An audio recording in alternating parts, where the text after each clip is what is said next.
Okay. I hope you can hear me now. So I'm saying UTL Transporters Limited was incorporated in 2016 and commenced operations in January 2017. UTL operates from Monday to Sunday, providing special hire and bus transport services within Uganda.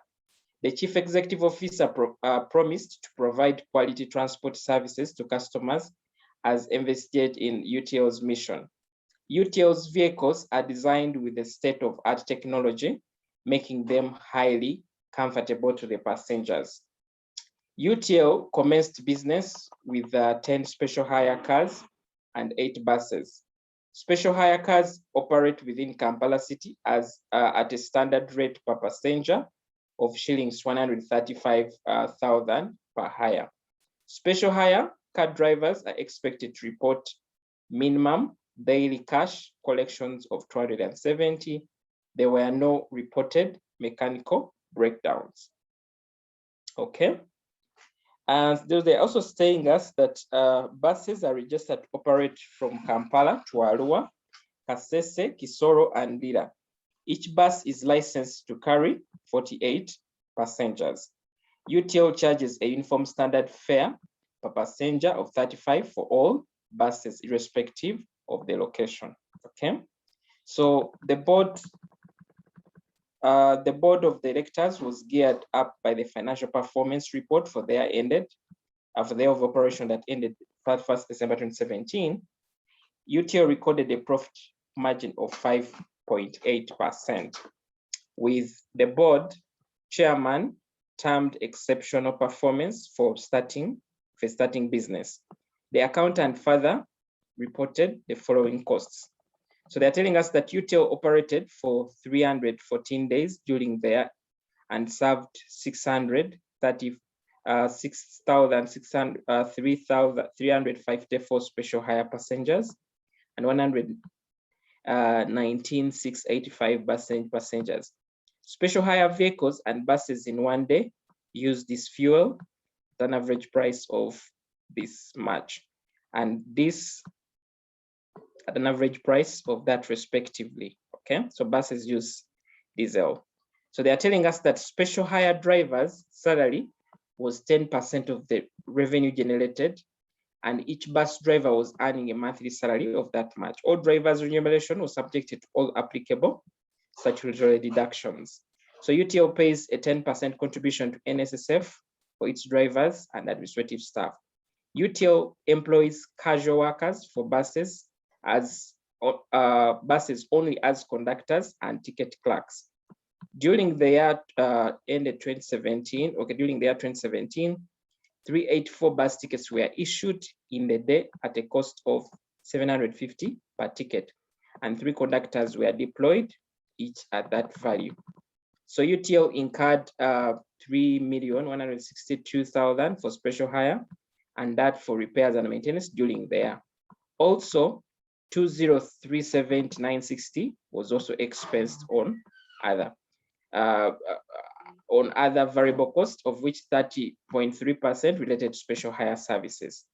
So the accountant proposed to the board that there was need to change the bus ferry store match with other transport companies for the same route, since the current prices had been intended to penetrate the market. She thinks that profit margin would double after price change, which would lead to increase in retained earnings for additional investments.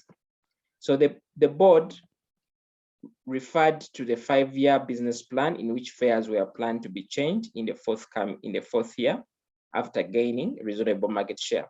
However, due to excitement from the first year's performance, the board of chairman proposed acquisition of more special hire buses, cars and buses, as well as entering the commuter taxi. So the CEO informed the board meeting that 5% profit margin had been computed without deducting income tax expense that is charged at 30% of the net profits. He proposed a need for further analysis of 2017 financial performance to establish why UTL was able to break even in the first year, even though the business plan forecast indicated a 3-year period. He also advised that adopting the market prices was a good idea, but it needed to be tested using the cost plus pricing model. Additionally, the board considered it's necessary to adopt the CEO's proposal of setting prices using the cost plus pricing model with reference to marginal cost plus of 25% markup.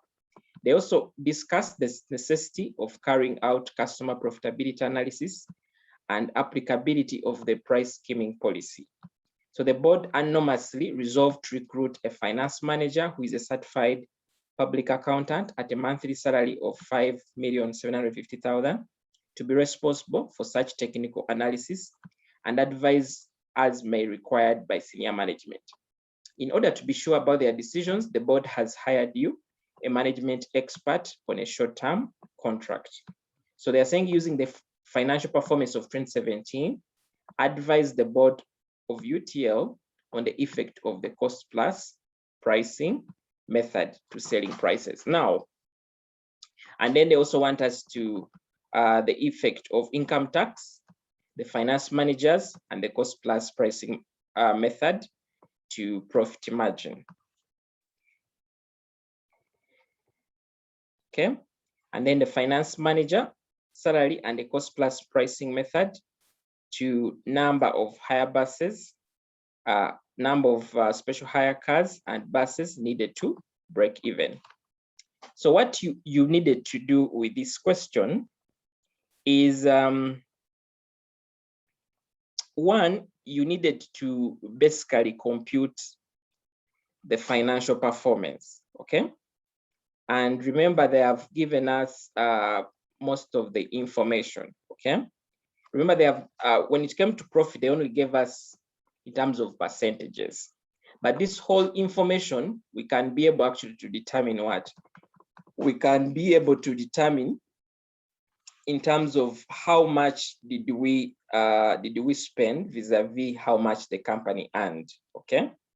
And once we have done that, we then come on and apply the new proposed cost plus pricing method, okay? Maybe to just comment on something very small.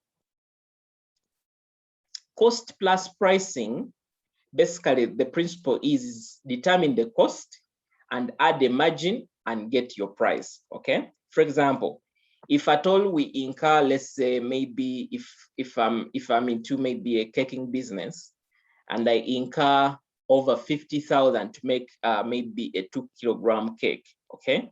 Then I should actually sell that cake at the 50,000, which is the cost, and add the margin, okay? So we have two things here. We have a margin and the markup, okay?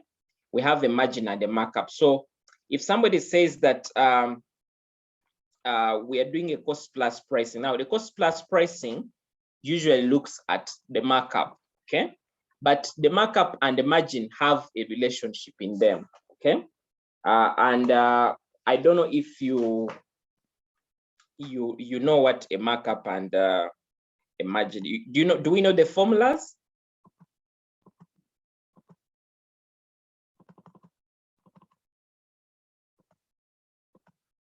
I think you can remind us. Okay, so markup basically looks at your profit, okay? Markup looks at your profit divided by cost of sales, okay? And usually this is, most times it's gross profit, okay? That is markup.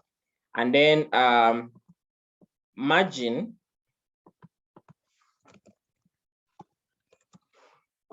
for it, instead of looking at gross profit, it looks at, it rather looks at sales, okay? Either sales price or sales revenue, depending on what you're looking at. So that is what exactly happens. So as you can see, there's some element of relationship between the two, okay? Now, so you also know is within our question here, of course, they have spoken about the cost plus pricing method. So the cost plus pricing method basically gets the cost and adds a markup. Like we have seen that cost and markup, like markup works with cost, okay? So that is why even when it comes to pricing, we'll definitely have what? We'll definitely have usually markup that is used in that perspective, okay? So given what we have, we know that if we are to determine a cost plus pricing, a cost plus price, then we need to do what? We need to determine the costs, okay? So ours is to look at the different products that we have within within this business, and then be able to determine how much we are incurring in terms of cost on each of the products, okay? So as you can see, they have, I think they have special hires, and then they have 8 buses, okay? So yours is to look at how much are we incurring, how much are we making in terms of sales, as well as how much are we incurring on each of them, okay? And all this information has been provided. So once you have that, once you're able to find the respective differences in each of, when you add up all your costs, okay? Because all you have to do is to basically do what? Is just make a table, have your special hire, and then have your buses, okay? And go ahead to look, since we are looking at the cost plus pricing, yours is to first look at the costs, okay? And when you're looking at the costs, yours is to look at both your variable as well as looking at any other costs that might come in there, okay? And I think like the way we saw from the question, we have costs like the fuel consumption. Fuel consumption is directly onto each of them, okay?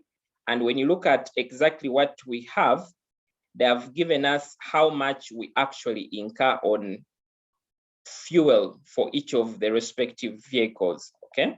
Because all this they have given us, this is revenue, okay?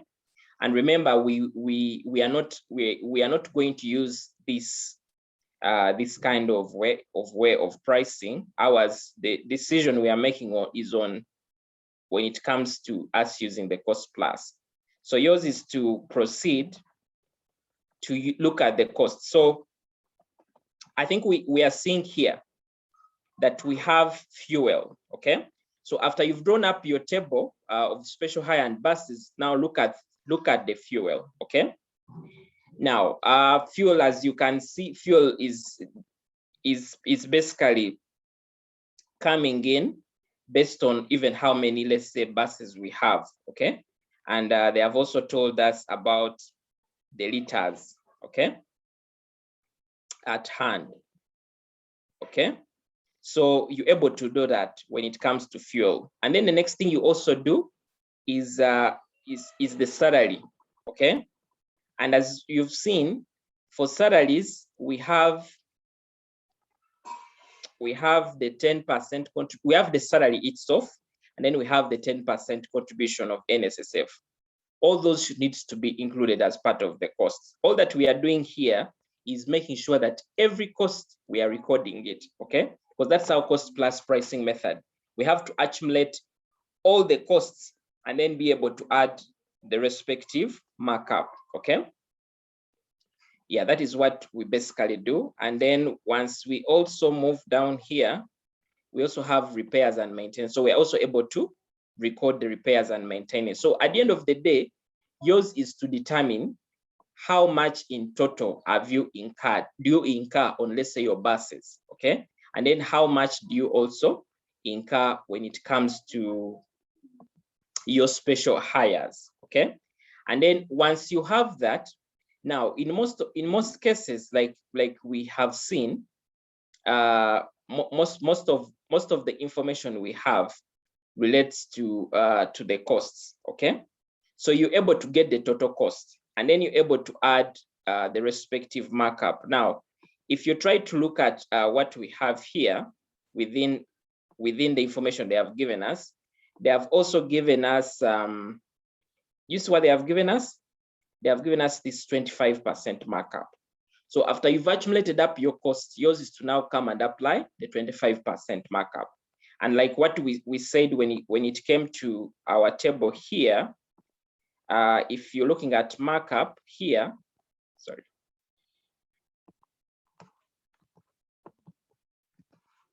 We've said markup is gross profit over cost of sales. Now, gross profit itself is actually selling price minus what? Minus cost of sales. Okay? Like that. That is what we basically have. But also, one of the things that you also appreciate here is that they are telling you that it's necessary to adopt the CEO's proposal of setting price using the cost plus pricing model with preference to marginal cost plus. Now, one of the things that happens when it comes to a marginal cost plus, okay? If it's a marginal cost plus, for it, it doesn't look at the fixed costs. Remember, marginal is basically, we're trying to look at the additional cost for the additional units in output, okay? So that is why they have brought in the aspect of marginal. Now, when you're doing marginal, it involves, you have to make sure that you're adding to the marginal cost, okay? And I've just told that the difference between marginal cost and full cost is looking at even the fixed costs, okay? But when it comes to marginal cost usually so much looks at the variable costs alone, okay? So that is what you need to also take into consideration here. So the costs that you're accumulating, that you're going to bring here in terms of your cost of sales, okay? These are basically costs. These are your respective costs. So these costs that you have here are the ones that you're able to get your total and then bring it the other side, okay? So that is what you would basically do because remember they are asking you to advise the board of UTL on the effect of the cost plus pricing method on the selling prices. Now, once you're able to get the respective selling price using this methodology, okay? Yours is to, of course, do what? Is to go ahead to compare it with the existing prices, okay? Yours is to go ahead to compare it with the existing prices. And from that, you can easily be able to, of course, advise the manager on what this will actually affect the price, just like the way the question asked us to, okay?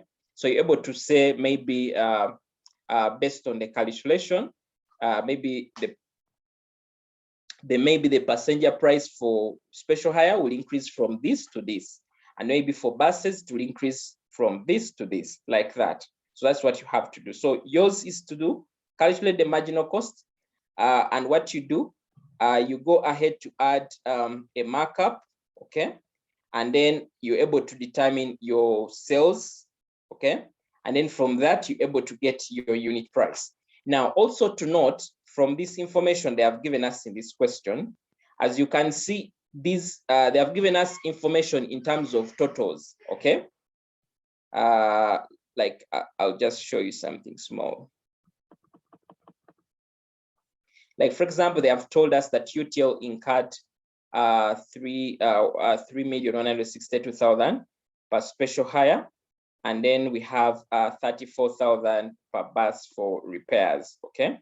And then we have they are telling us that also 2370 and 960 was expensed on other variable costs, of which 30.3% relates to special hire vehicles. So this cost has not been, they have not told you if it's per, they have not given you a cost, let's say per bus, okay, or per special hire. Of course, you have to distribute using this percentage, okay? But once you're able to do that, it is much easier for you to work in terms of totals, like in terms of the whole sum figure. And then after you've determined your sales revenue figure, then you divide by how much are your sales, okay? Because they have given us, I think when you come, we have, I think they have given us in terms of how much they expect to sell. Just a moment. Okay, here.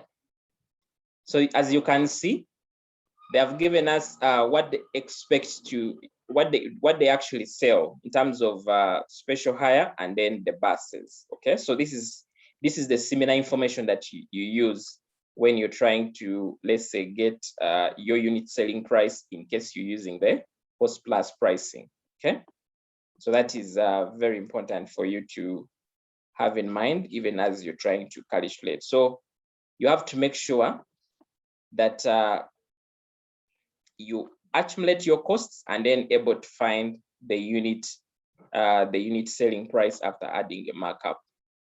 So I hope that gives you some idea. And then when it comes to here, remember they asked us to on the aspect of the income tax of the finance manager. Okay, income tax, comma, the finance manager. Now, remember, the first one we're just doing without the income tax, okay? But they have told you something about the income tax. So they're saying the CEO informed the board meeting that the 5% profit margin had been computed without deducting the income tax expense that is charged at 30% of net profit. Okay, so you know very well that that is our income tax. So as they're asking you, advise the board on the effect of income tax. Okay, so once you've done your computations, you can be able to see what will be your profit margin be like after income tax. Okay, so yours is to go ahead to compute.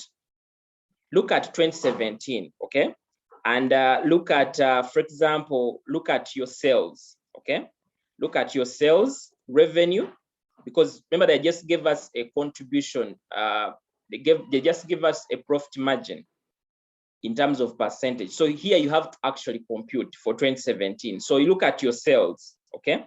And by sales, I think we've seen up, we have the quantity of what we have for special hire, and then also we have the quantity for the buses. And then you have proceed to look at your variable costs as well, okay? And then once you have your variable costs, then you're able to get your contribution, okay? You're able to get your contribution, which you can basically use to go ahead to determine what? To determine, now, one of the things that we see, okay? One of the things that we see that is not directly given to us is the fixed costs. When you look at the question very well, most of the information they have given us up here is regarding to, I think apart from the salary that is coming through here, most of this other information is all variable costs, okay? So why the examiner has taken that direction is because they expect you to actually know how to calculate,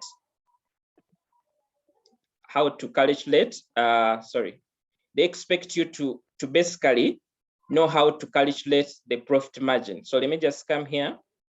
So if this is my profit margin, remember, if it is at this profit margin can also be at price.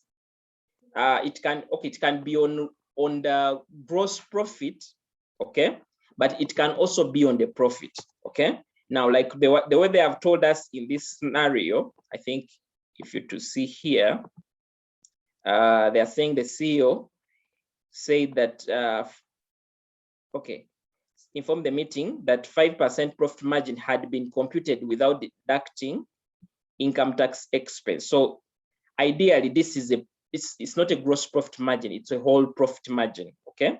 So when we are working with that, it means that we have to base it here. So what this means is if we have, let's say, the 5.8% right here, they're telling us that this is equal to the profit. Now, profit here, remember, that profit is basically, now when I say contribution is like your gross profit, okay? Contribution is like your gross profit. So instead of using the word gross profit, I'll use contribution. So it is contribution less the fixed cost to get your net profit, okay? And then divide by the selling price, okay? Or what you can have as your sales revenue. In this case, since we are now working in wholesome figures, okay? So once you have done this, okay, yours is to come and substitute. Remember, the first thing that we've just calculated is the contribution, which we got our total sales for 2017, less our total accumulated costs that they have given us, okay, in the respective question, right here. And what you do is, if in the first question you actually calculated, some of those figures, you just actually come and transfer them right here. And I think that is the reason why they only gave it these 6 marks, because they presume that at least for the first question, you already computed some of these things. You actually computed your costs. Okay, remember, it's the only thing that we didn't compute in the first question was to do with our sales. We didn't bring in the idea of sales because we're just trying to look at the cost plus pricing and then compare it with our actual prices. So we didn't look at the revenue. So you just go and get the revenue, which revenue can be easier gotten by just looking at how much is sold, okay? Looking at how much is sold, just up here, the services they're offering. I think, like you can see, they have 6354 special hire, and then they have this is where they indicated how much we actually how much is paid by each of these people. They are saying special hire buses in a day, average price per that. There is somewhere.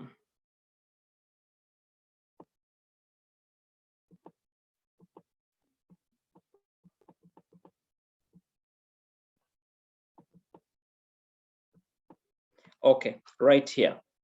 So they charge 35,000 for all buses, okay? And then they also have special hire, as supposed to record a minimum of 270,000. And okay, actually it is here, the rate for special hire is at 135,000 per hire. So you're able to get this and get it with what?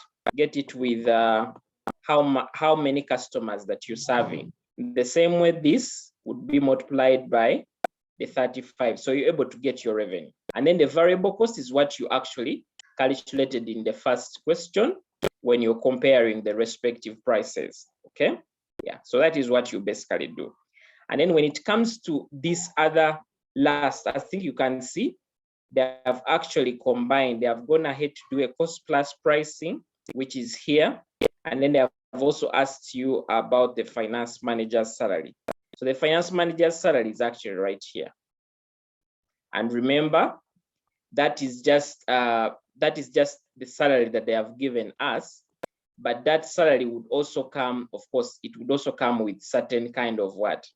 It would come with other, let's say, remember, it's not just salary, but you also need to look at, of course, the NSSF contribution as well, okay? Remember, we have, so what you basically do to approach this, and like the way they have indicated it there, yours is to look at what is your sales. Okay, what are your sales? What are your fixed costs, and what do you have in terms of profit before including this guy? And then you also do another scenario where you actually including this person's salary. Now, in most cases, this salary would be included within your fixed costs, okay? Because it's a fixed cost, it's not a variable cost. So you're able to to do the respective computations to include this gentleman's salary to help you be able to advise management accordingly. Okay, so I hope you're able to get, but like they have indicated, they have asked you what is needed to break even. Okay, now I hope you remember the formula of break even. Okay, because we remember what we said at break even. At break even, we say that at break even, total revenue is equal to total costs. Okay, so from here you should be able to determine, because the question is asking us what? The question is asking us, using the financial information of 27, advise the board of UTL on the effect of the finance manager's salary cost plus pricing method to number of special hire cars and buses needed to break even. Remember what we did yesterday when it came to malt products? I don't know if you remember. I think I closed the Excel. The break-even method I gave you yesterday, of which was, I think it was fixed costs.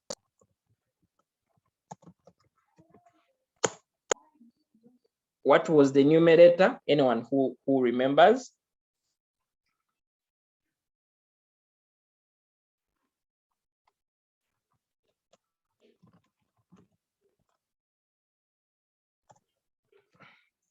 It was weighted average contribution margin. Yes, weighted average contribution margin. So since you have these two products, you can go ahead to actually determine their weighted average contribution margin, and then that should be able to, because the fixed cost, this one, what they are trying to mean here when they are bringing in the fixed cost basically is make sure that under your fixed cost, you include the finance manager's salary, okay?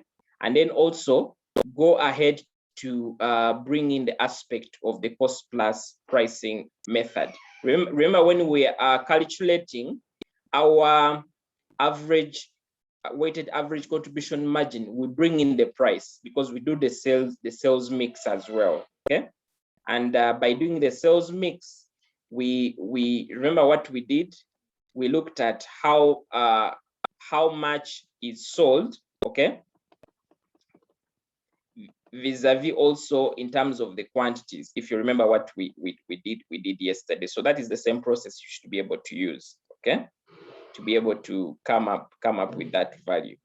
So you're able to, since you're advising management, look at because they are saying advise the management, advise the board of UTL on the effect of the finance manager's salary and the cost plus pricing to the special hire. So yours is to go ahead to do the respective computations, and you're advising management on, let's say, the number of special hires that are needed to break even, as well as of course, as well as the buses respectively, okay? So that is what you would basically do in that case. So you look at two scenarios. Look at a case where, for example, we have pricing and the salary, okay? Before the pricing, before the cost plus pricing and the finance manager's salary, and then look at the scenario where you have actually the pricing method and FM salary. So it's a long number. We cannot easily compute it here, but I believe you get the guidance, okay? In case you need to understand more, especially on how it was computed, I would refer you to the solution. I believe this is 2018, so it has a solution to it. So just look at what was the marking guide to help you, but that gives you. But yours is to just know customer profitability analysis, like we indicated. This is where a company ranks its respective customers based on how much profit it makes from each of the customers. And the intention is to make sure that the money, the customers that are highly profitable are actually prioritized over the others, and they should encourage the others that are less profitable to move to the profitable line. Price scheming is where an organization sets a higher price at the entry level. Okay, when an organization is entering the market, when it's using price scheming, it will set a price highly. Okay, and what you can do, since these are 2 marks, after you've explained something like that, yours is to go back and also give an example. For example, if it comes to, let's say, customer profitability analysis, I may use maybe, for example, MTN. Okay, MTN can have let's say corporate customers, and then it can also have individual customers. Okay, so it's able to rank and see which one of its customer base is actually more profitable. If it is price scheming, you can give an example of I think DSTV used that methodology to enter the market. I think their prices are high, so they are using a price scheming method. I think we've seen that with some banks like Standard Chartered. Okay, I've also seen this with when it comes to one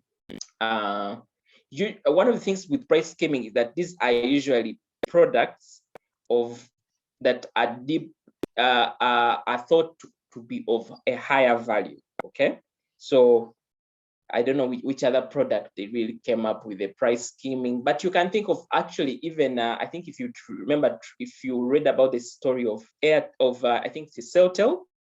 I think when Celtel came into the market, it came with a price scheming methodology. Those phones were really expensive. You needed $1 million plus to buy them. And then I think when MTN came and they came with a price penetration. Now, price penetration for it is where you offer a low initial price. I think we saw it with StarTime.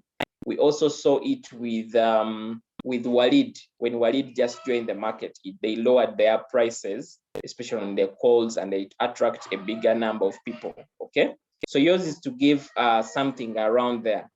Maybe just since here they asked for, I think the question asked for a memo. Yours is just to basically, a memo would just have, of course, a date. Okay, just the word memo and then a date and who you're writing to. Now, in this case, we are writing to the board of UTL, and then who is writing, you're from, and then the subject, and then you get down to now the details of what you're trying to explain. So that is what you basically would basically do. Okay, so that is what basically the question required. So Henry was looking for the question on ABC. Henry, have you gotten the question? Yes, I've got it. It's August 2017. Question 1. August 2017, question 1, just a moment.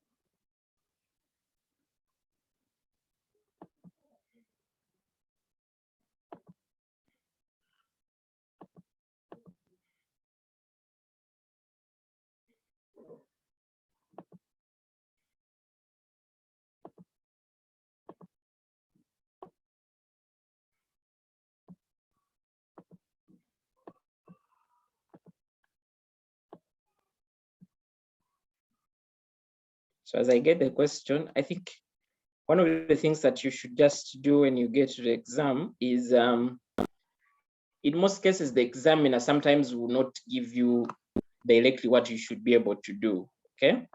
But I want you to also use, should I call it some general knowledge, okay? That you want to make sure that you're not limiting yourself on two onto just maybe topics, saying maybe I'm looking for like this question about which topic would it be. I think yours is to be in the shoes of any person who is giving the advice, as long as you understand the terms, because in most cases, sometimes the examiner will mix up different topics in just a single question. So yours is to make sure that you open your mind onto whatever you're responding to the examiner, okay? So you don't make sure that, just like the way you've seen the question we've just done, yours is to think beyond and say, what exactly will I, what exactly in this case, what approach can I use? And you can see different people can use different approaches and be able to derive to the same thing, okay? So is this the question? I think so. Yes, that's the one, yeah. Okay, so what was the issue on the question? Well, I wanted to understand, because they are saying that using ABC advice management, the most profitable product for year ended 31st July. So, meaning we need to like do that analysis, profitability analysis, where we are going to allocate the cost using the ABC model. But Yes, I have a challenge because we are getting the material cost. This is the material cost is in tons. But when you are looking at other costs, like now, we are getting now, because the cost, we can definitely get them, but now getting the revenue, because the selling price, they say the selling price is per kg, but our output is in tons. So does it mean we have to convert these tons to kgs so that we multiply with the prices for a kg? Okay. This is the principle. I've not read through much the question, but yours is to well, if you're determining sales revenue, because I think we have, these are the products C, M, and R, and this is what they are saying the material cost per ton. The material cost per ton for C is that, for M. So it means that when you're looking at in terms of each of these items, remember when we are doing the ABC, we are going to look at the unit cost, isn't it? Like we're going to look at the unit cost as well as the unit price as well. Okay, so what I'll try to think here, since they have given us material cost is per ton, and then we have selling prices per kg. Okay, remember this is an output, and then these are inputs. Okay, so what I'll basically do right here, and remember they're asking about profitability. Okay, so these are the selling price per kg, okay, that I have. Now let me just try to look at more here. So they have given us the staff learning rate. I hope you got this one. This is the learning curve where you can determine labor. And remember what I said, that the learning curve can be used to determine labor. I hope you guys have looked at this aspect. The examiner usually loves to bring it in such a way. The cost estimation. Do you remember? Have you looked at that? Yeah, but maybe you can throw more light about it, because me, I was looking at labor, being that they have given the labor cost per hour. And you see that they're saying there's 34, 38, then 22 respectively for C, M, and R. So how does the 90%, what's the impact of the 90%? I think maybe you can throw more light on it. Okay.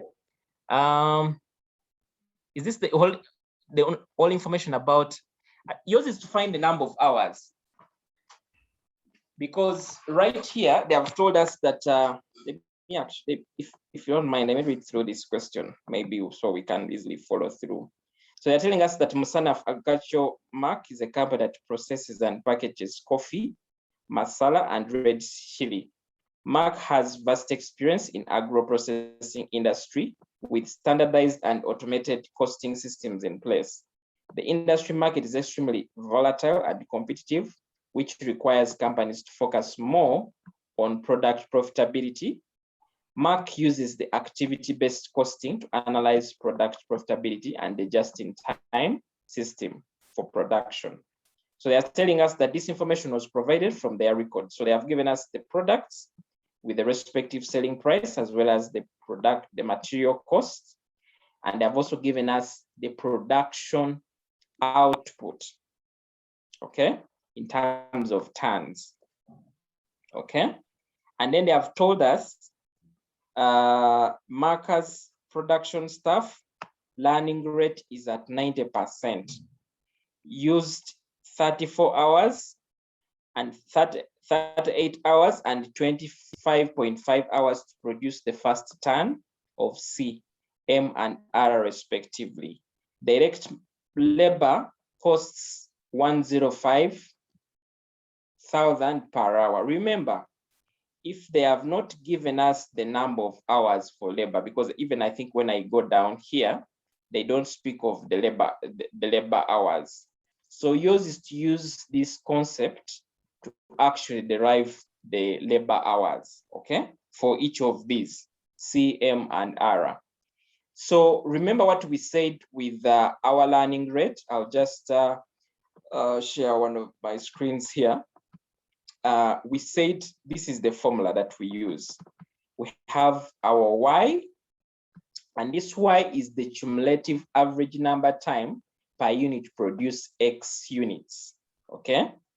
And then A is the time taken for the first unit, and then X is the cumulative unit, okay? So in case we are finding, for example, now in this case here, remember they have given us what? They have given us the production units, the ton, okay? They have given us, remember, even what they have given us to produce the first ton is also in terms of tons. So if I want to determine for C, okay? If I want to determine in terms of the number of hours that are taken at this level, okay? Or even just determining in terms of how long it takes to produce, how many hours it takes to produce units at this level. Mine is to pick this 950 will actually be what? This 950 will be my X, because X is the cumulative number of units. So I'll be able to substitute my X here as 950. And then A will definitely be what? Will definitely the time taken to produce the first unit, which is 34 hours. So I'll definitely input 34 hours where there is A, because A is the time taken for the first unit. So I have 34 times 950 power B, okay? Now B is actually log of R divided by log of 2.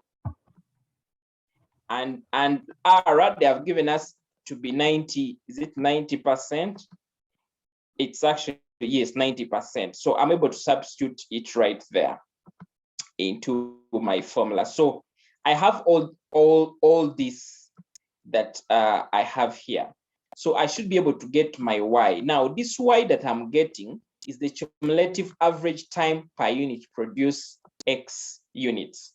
So it doesn't mean that it is to be the time to produce the whole 950, but it will be the unit time, that is the unit in terms of the labor hours that you take to produce a single unit. So once you get this value, you can be able to now multiply it by what?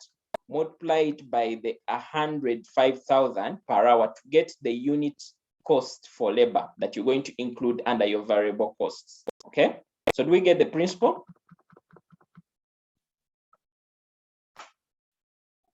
Henry and the team? Yeah, I think yeah, for labor somehow. Okay, maybe I don't know what team will say.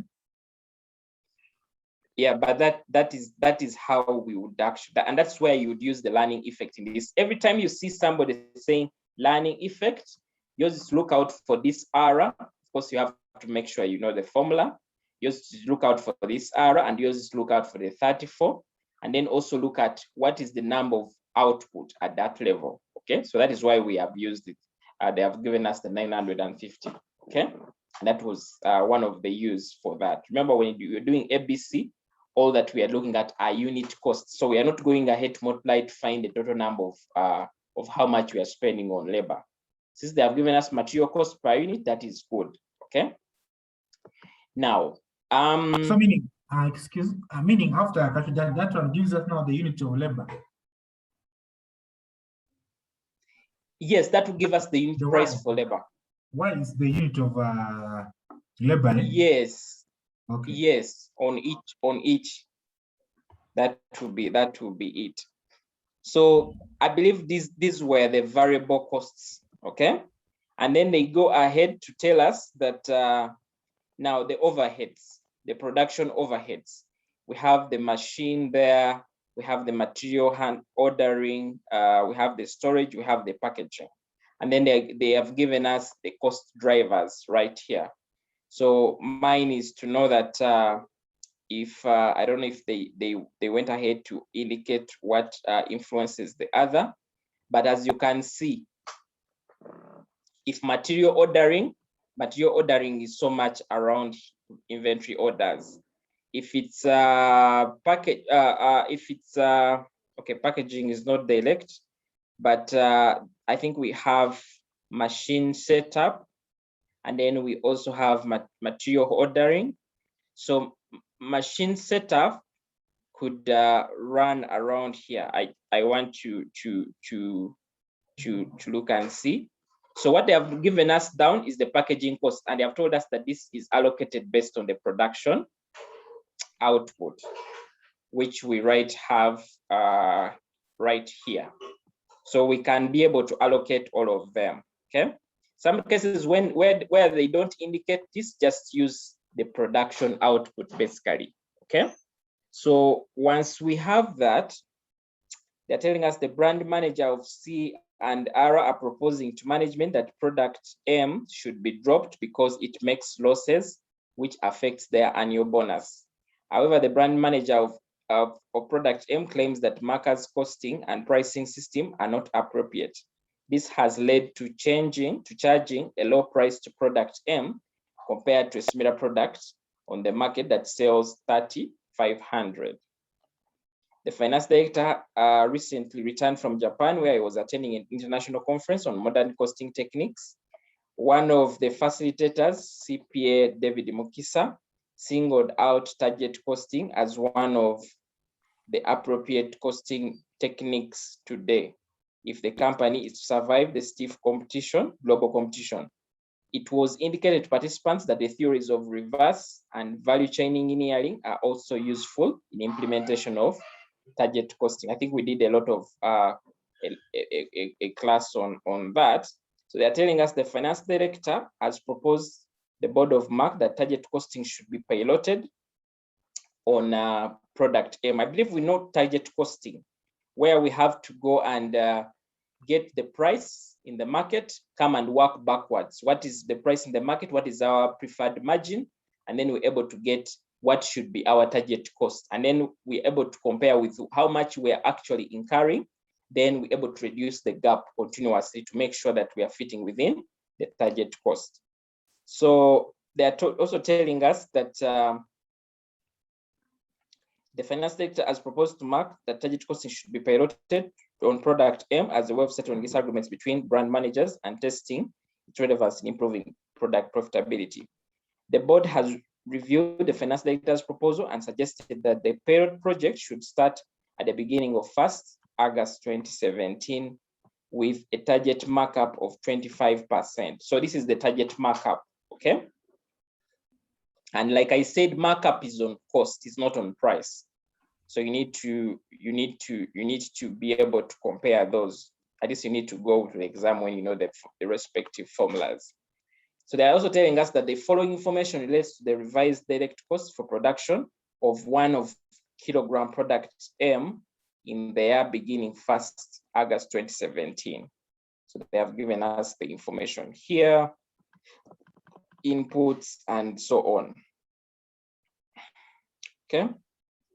So they have gone ahead to tell us using ABC advise management on the most profitable product for period ended 31st August 2017. So yours is to make sure if you're doing this question, make sure that you first ignore this information because this information is happening for August 2017. So this one is not relevant.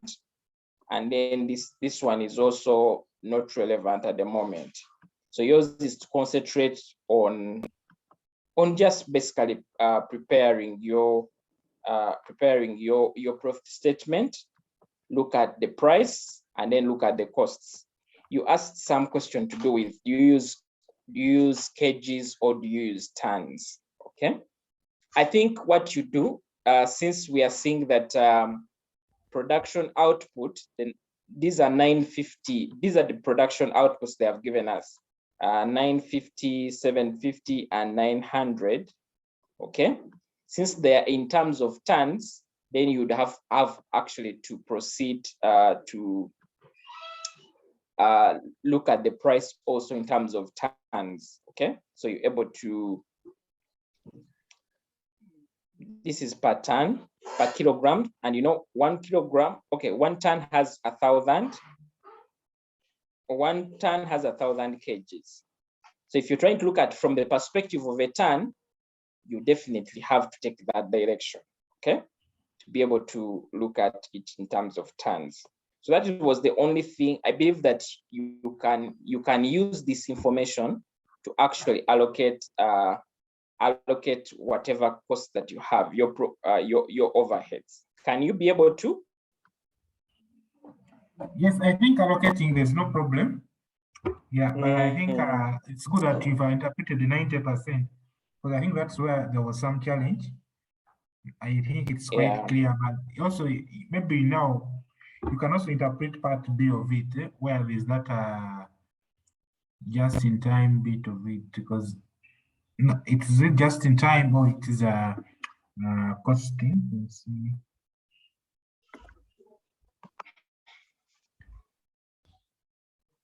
Of course, this strategy, this one you can, this is general knowledge.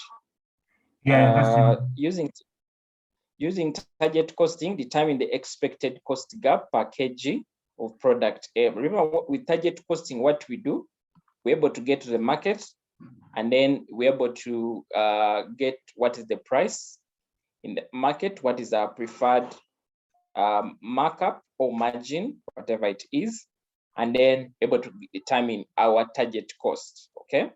So, and then we're able to compare the target cost, which we have gotten through that approach, with our actual cost internally here. So once I get back to the question here, remember they have told us that the finance director suggests to the board that target costing should be piloted as the offset on the agreement. The board has reviewed the finance director's proposal and has suggested that a pilot project should start in the year beginning 1st August 2017 with a target markup of 25%. Okay. And they have gone ahead to give us the information below. Now, the information below here is this is about cost. Okay. This information is going to help us to determine what? To determine the cost that we need. Okay. And then since our target markup is 25%, ours is to also look at what is the price in the market. So, and remember, this is product M. So there is something to do with there is this similar products in the market sell at 3,500. Okay. So if I want to determine my target cost, what I'll basically do, of course, I'll get my sell, the selling price. Just come here. So I have my selling price in the market. This is my selling price. And then the preferred markup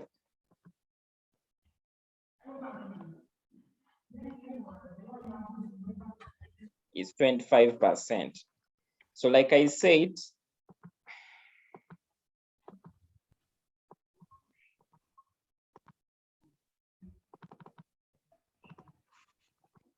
so that is the preferred markup. This is the markup. So if I want to find my target cost, what I'll just do, I'll just bring this formula up here, the one that I wrote.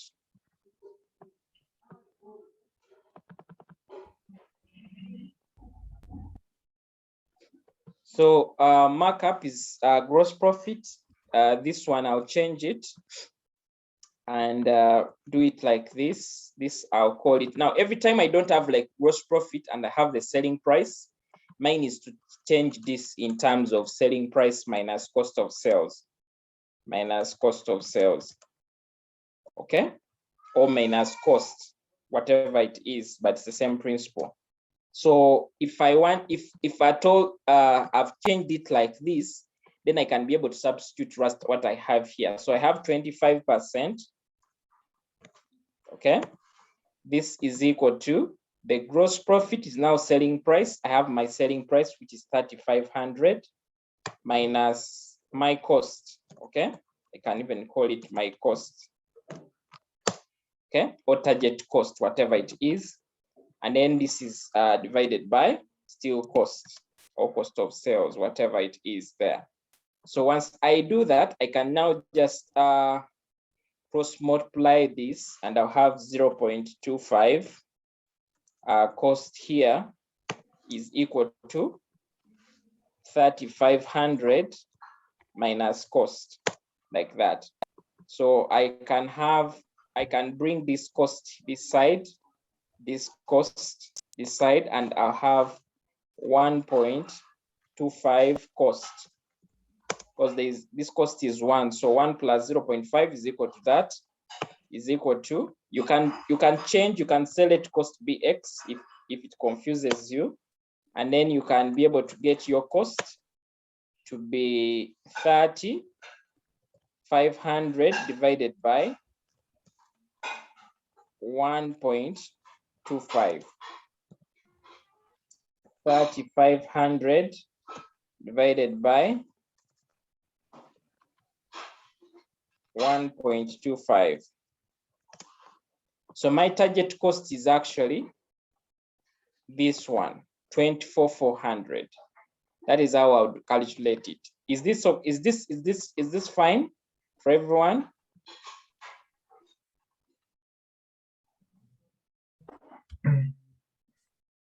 This is okay. This is okay.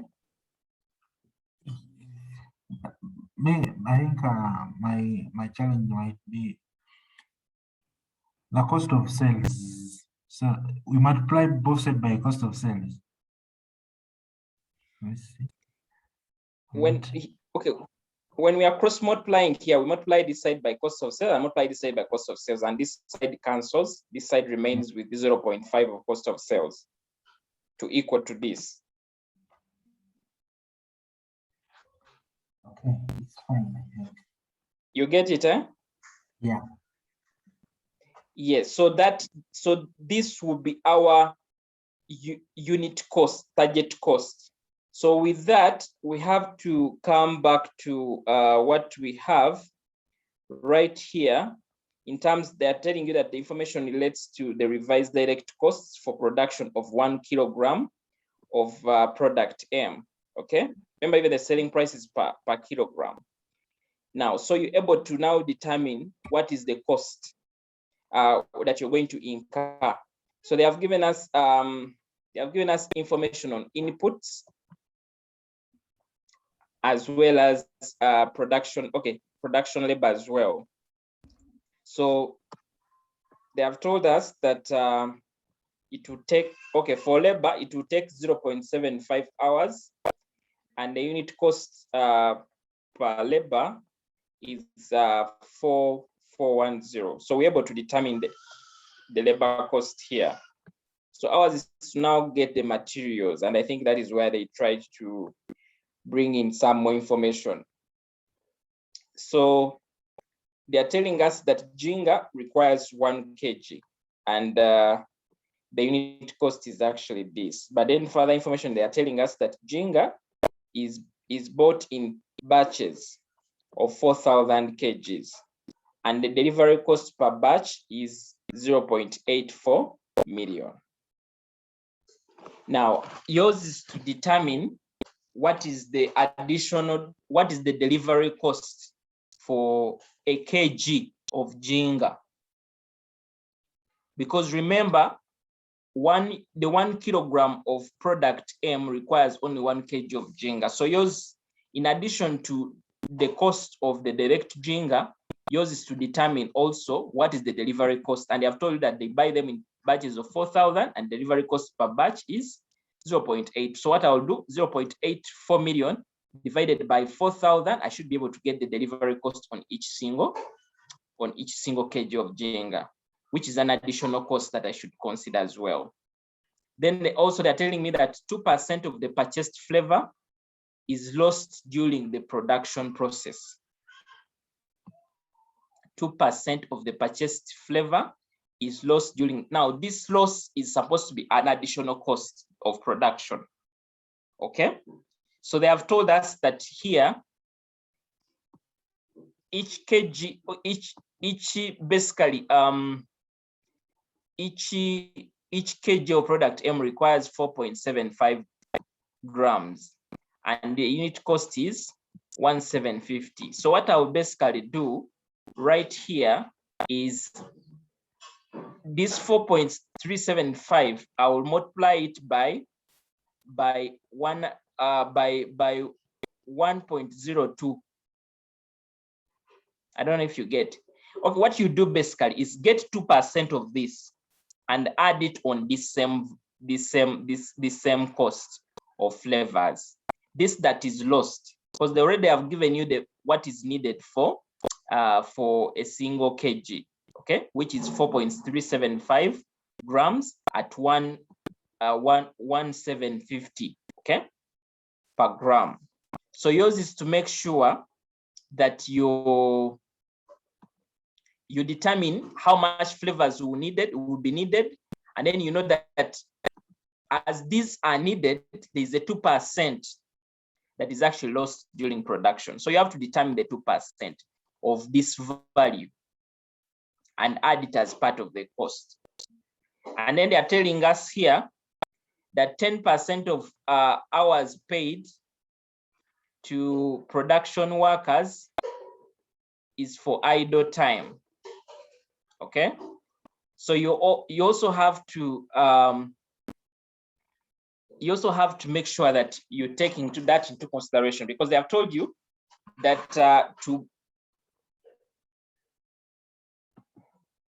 we have to manufacture, we need production labor of 0.75 hours. So yours is to get also the 10%, okay, of this, and then also include it as part of the cost, because in the same way you also have to, it's part of the cost, it's part of the production cost as well. And then also one of the things that they're also saying is Mark expects production overheads to increase by 20% and production output to increase by 10% in the year beginning first of this. So the production overheads, remember, they gave us, once you have calculated your question, these are the production overheads.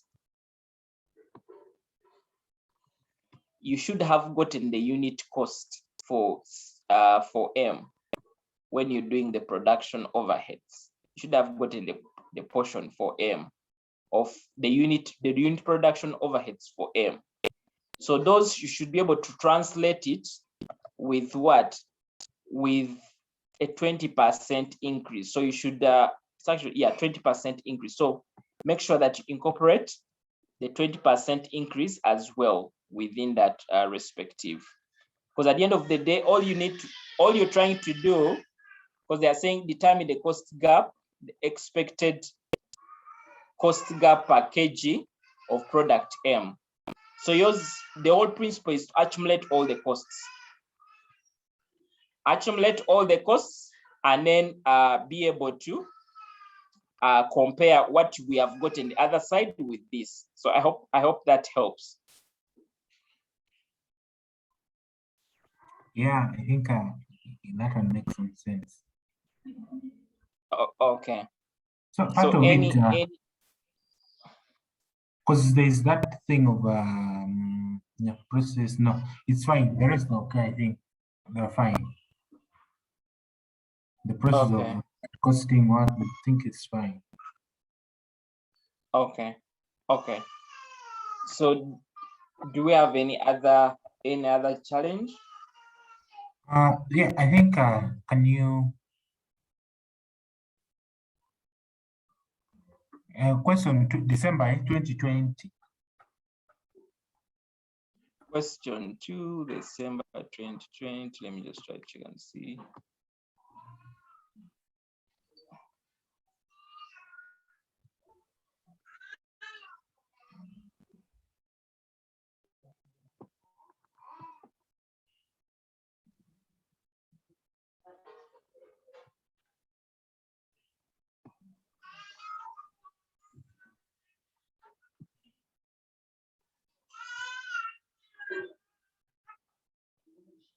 So question 2.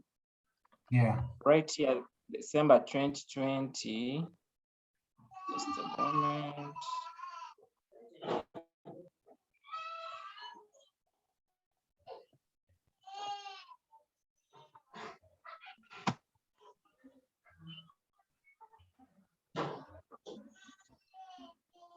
So I think advise management on the trade discount when importing Kalin during their ended, and then benefits of adopting the OPT system. So what is the OPT system here? The optimum production technology. So what was the issue on this question? No, I just want a general analysis because I want like the approach towards this question because they're saying that to advise on the discount, trade discount when importing this. So what do they really require that because yeah, I just wanted to give a general overview, yeah, that's all. Oh, okay. Let's just look at it. So they're saying Pharmacy World Uganda is the leading manufacturer as well as an importer of drugs and pharmaceuticals. PW imports a highly demanded fat burning tablet, which is Kalin from Spain. The supplier of Kalin offers trade discount of 0.5% and 0.6% to customers who make orders of 150 and to 250 boxes and over 250 boxes respectively. So Kalin is purchased at USD 42%, $42 per box, and the supplier awards customers who make over 50 orders of more than 100 boxes each. So they are telling us that in a year, okay, with a bonus of USD 10 per order in excess. The process of making an order for Kalin requires 25,000 per box, whereas the storage of the box takes 45,000. PW sells 3 to 40 boxes of Kalin per quarter at shilling start. And then they're asking us, PW's management resolved to adopt the optimum production technology system that during the year to reduce on the operating costs for profit maximization. So they're saying the logistical officer believes that more profits can be generated from Kalin during their ended 30th June 2021 by taking advantage of trade discounts. So they are saying the central bank anticipates the Uganda currency to remain stable at 3,650 during the period during the year. So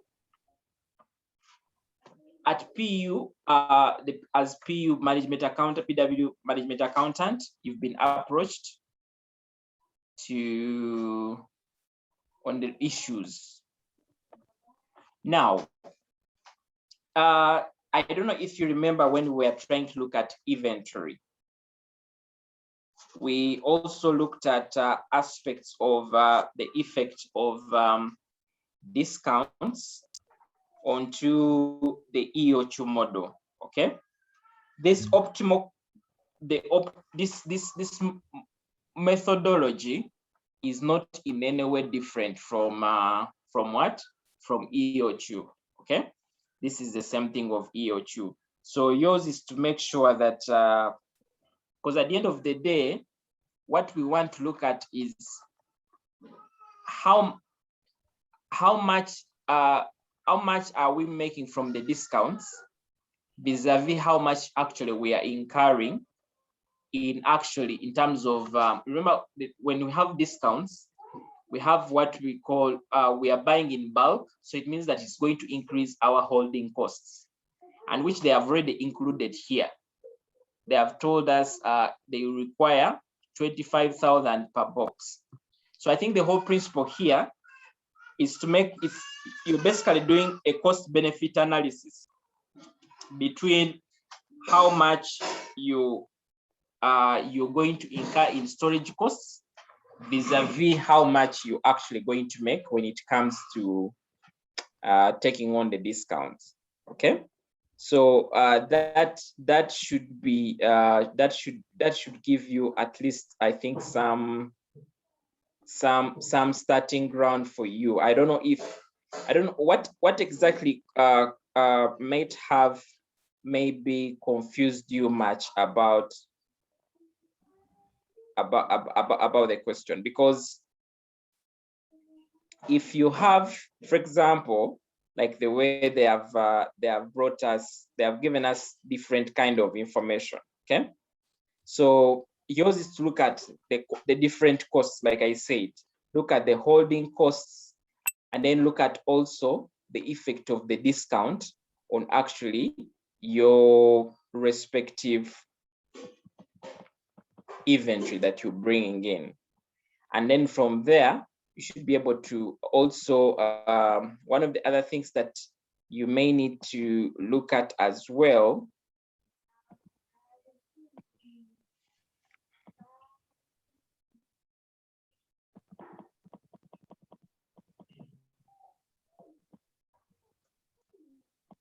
so they have told us here, supplier of Kalin offers trade discount of 0.5 and 0.6 to customers who make an order of 150 to 250 boxes.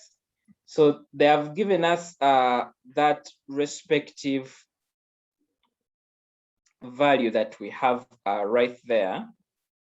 So you have to see in terms of what do they exactly expect to let's say order at that point in time. Okay, and then with that you're able to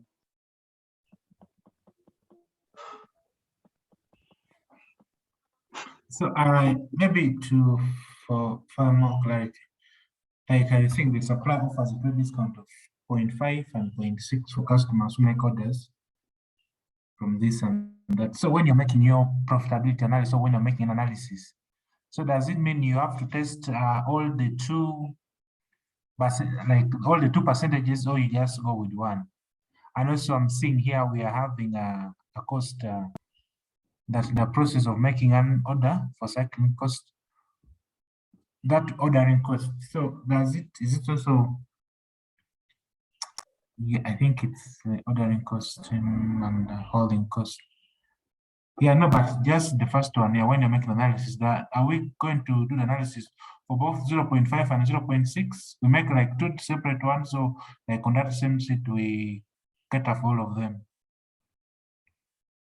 Okay, since they have given us, because they're telling us a supplier offers a trade discount of 0.5, and then they have also 0.5 and 0.6 customers who make orders of 150 to 250 and 250 boxes respectively.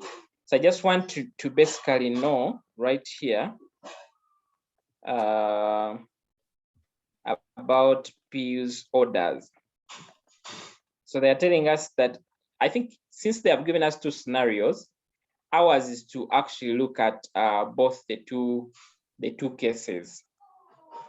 Ours is to look at the two scenarios to see what exactly we have. You get it, huh? Yeah, because my thinking was I thought maybe they will like give maybe like they could give us like two methods. Like initially they were using this to make maybe like they used to make these orders, but like now the supplier has given them this option of like in case they make more orders, they are going to have this discount. So we could like compare the old method with a new method where there's like a discount. I need something like that, but this one it's quite not like that. It's just they just give us the 2 percentages, which is somehow hard to compare. Okay, I think what we could do here is remember they have told us what these guys sell per quarter. You get it, huh? So ideally, if we are trying to look at what they sell per quarter, they would actually need this inventory to this tune. You get it, huh? But now in this case, if we want to utilize the discounts, what would that have an effect? Because ours look at a scenario where we don't have a discount, and then also look at a scenario where we have the discount actually. Yeah. You get the picture? Yeah, that's the picture, yeah.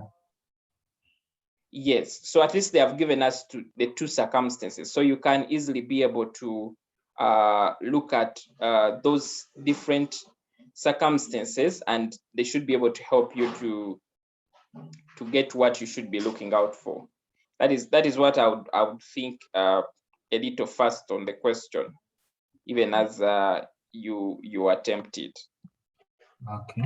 So because at the end of the day, at the end of the day, you're trying to advise management in regards to either to go on with the discounts or not. So that should be able to give you a basis. So the second one, just a moment. So the second part goes ahead to say benefits of adopting the OPT. Is that what you're trying to ask? Yeah, but it said it's the same as economic order quantity, yeah? Yeah, it's basically the same principle. Okay. It's basically the same principle. So if you have read about that so-called OPT system, because okay, the OPT system says that we should make sure that we hold inventory at an optimal level, okay? Just from the word optimum utilization, optimum, the OPT system. So yours is to make sure that you're holding inventory at an optimal level. And by optimal level means that there's no overstocking and then there's no understocking. And the method that really gives us that approach is really mainly the EO2 method, okay? So yours is to run around the different importances that you would achieve with the OPT. Of course, having the OPT means that you're going to have low costs, okay? Because you're going to have an optimal level of event. You're not going to have a lot of holding costs, okay?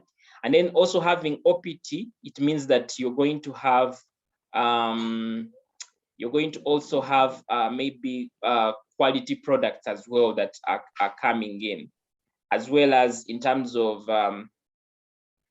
one of the other things that you could also basically look at is that with OPT, you have, let's say, reduced stoppages in your system, okay?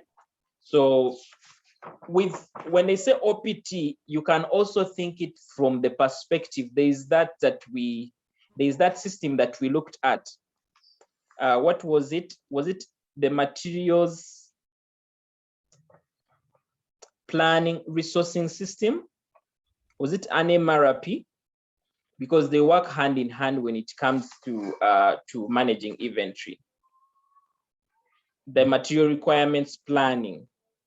So some of the ideas could be derived actually from there. So I would encourage you to just get some time and pass a little your eyes there to see. But just from your small understanding of optimal, they're calling it optimal. Just a moment. Optimal production technology. Just from the understanding, you can, the way they have called it technology, you can actually relate it, bring in more of the MRP, because MRP also helps us with achieving the optimal level of inventory. Okay, and I think when I was trying to look at inventory, I must have given you some of the benefits that come with the MRP. So yours is to go and look at some of those benefits that might come with you, making sure that you have the right inventory at the right time. It improves your customer satisfaction as well, reduces costs. Okay, it also goes ahead to make you competitive in the market. It also goes ahead to also increase on productivity. You know, if you have redundancy in the organization because maybe materials have taken time to really come, then you have low motivation within the staff. You have more efficiency in place. So most of them, you can try to look out for them and see. So that is what the optimal would give you. So you're able to think just in relation to its optimal. So if I have a system where I know that I need these materials and they're in place, and then I don't have overstock, what are the benefits? So just do a random think through of that, and you'll be able to get at least those marks. But for now, I reference you to the MRP, because the MRP allows you to achieve this. And since it's a technology, so it's the same thing, it's the same principle. So that's what I can basically say when it comes to this question. Yeah. Pardon? I'm saying that I think that is clear. Yeah. Yeah. So unless if there's any other question, I would really love to let you go, so you can do your final touches. Yeah. Just give it your best. Read whatever you can read. Yeah, and let's see. It's about you read many things and only few are selected. So that is what you should be looking at right now. In case you find any question that is a bit challenging, yeah, look at what the solution has. That should give you some ideas. Look back to your notes, and then, yeah. But like I said yesterday, when you get to an exam like this one, in most cases, these first questions are a bit bulky, and you don't have an option but to actually do them. So I encourage you to first get to section B and see if you can find 2 key numbers that you think you can do and at least get some good marks. So once you're done with those, now you can now go back to question 1 and make sure that you're trying to read through and understand, because reading all through this question will take you a good time to conceptualize it and be able to answer it rightly. And like I said, especially for question 1, in most cases, the examiner will mix a lot of things in there, okay? Like we've seen one of the questions where he brought something to do with cost estimation, bring in some break even, bring in some costing and so on. Yeah, but all you should basically just have an open mind and just ask yourself, so if I was in this scenario, even without having to think about the topic, like which topic this relates to, yours is to ask yourself, if I look at this information, what really comes to my mind and what kind of approach would I really take? So like I said, there's no distinct approach that you have to start from here to start to go to here. Yours is to understand what is my end result? What exactly do I need? Then that should be able to guide your journey. To say, I'm now going to first do my sales and then do my variable cost, then fixed cost, then get a profit. At least every paper will have somewhere where you have to do like a profit statement somewhere, somehow. Yeah. So that's what I can do. But otherwise, I really wish you guys well. I know this was a first class in terms of we had limited time and we're just trying to do this, but I believe you've been doing some personal study. So yeah, I believe you can be able to, if the paper comes in some way, I believe you can be able to put something down. Otherwise, I wish you all the best, and yeah, may God make it happen for you. Okay, thank All right. you so much. Okay, Bambi, bye-bye. Bye.